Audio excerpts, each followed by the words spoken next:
So once again, Uncle Ed here in beautiful Bogota, Colombia, man. And I'm back with Jay. We're going to keep going. But I don't want to make these segments too long so you millennials fall asleep on me. I know I got a window. I can't do it in 30 seconds. I'm not an Instagram magnet. So you're going to have to put up with me for 4 to 6 minutes is what I'm trying to keep your eyes on me. Keep your eyes on me. Don't give up. Keep listening. You'll learn something, okay?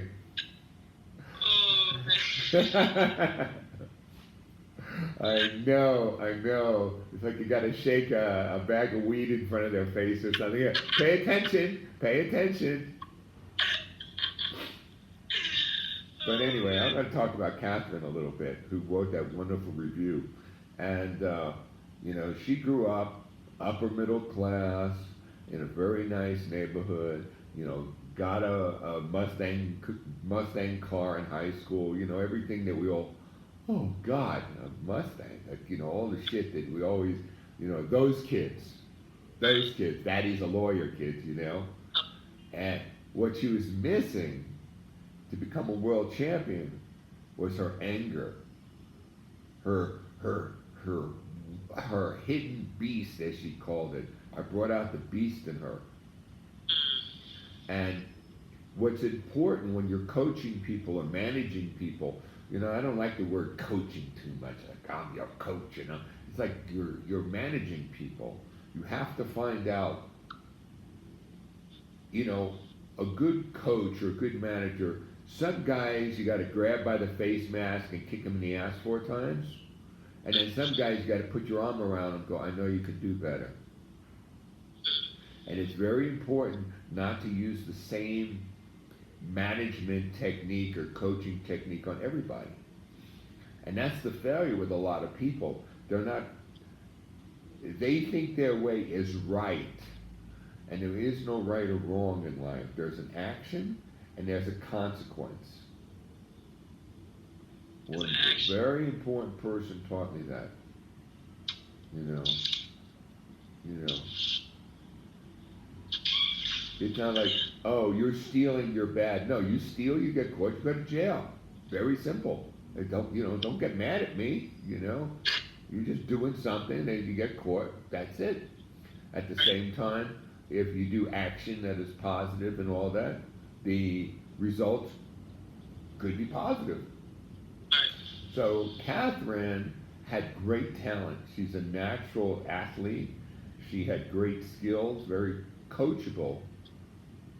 But she didn't have the intimidation factor that is the edge in championships. To be a real winner, there is an ego involved.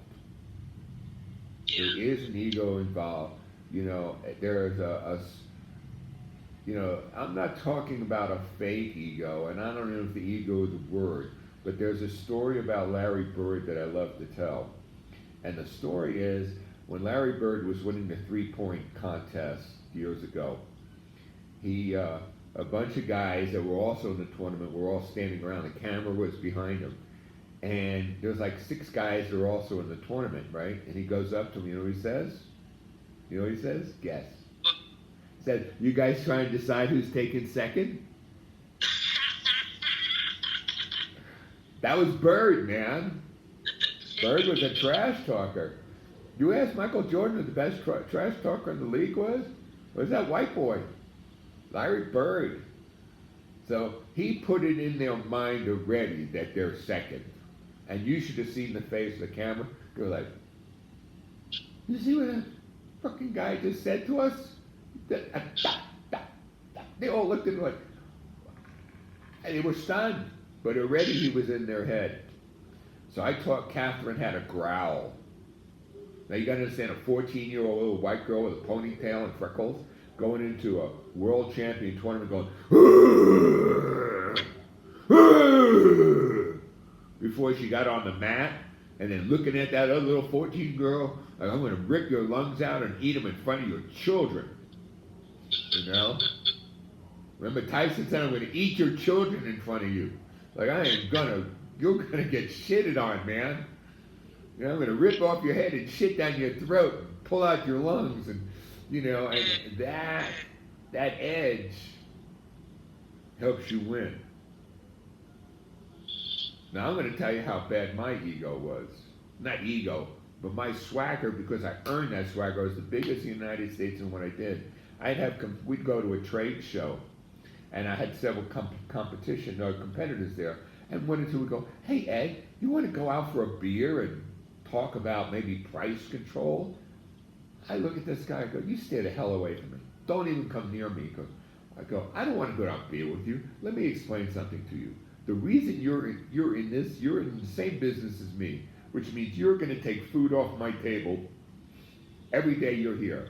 And my job is to take food off your table and put it on my employee's table. That's what we're here for. We're here to get customers, and I'm not here to be your friend. I'm not here for anything to do with you." And I walked away. What did he say? What did he say? Because He he walked over, he started telling a buddy of mine, blah, blah, blah, blah, blah, blah, blah, blah, blah.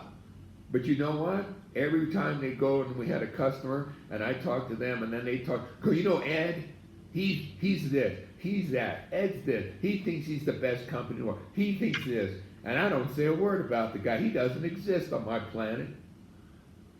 You know, we used to have a saying when you ski, "You can eat my wake." The wake is like the wave of the boat. You can eat that shit.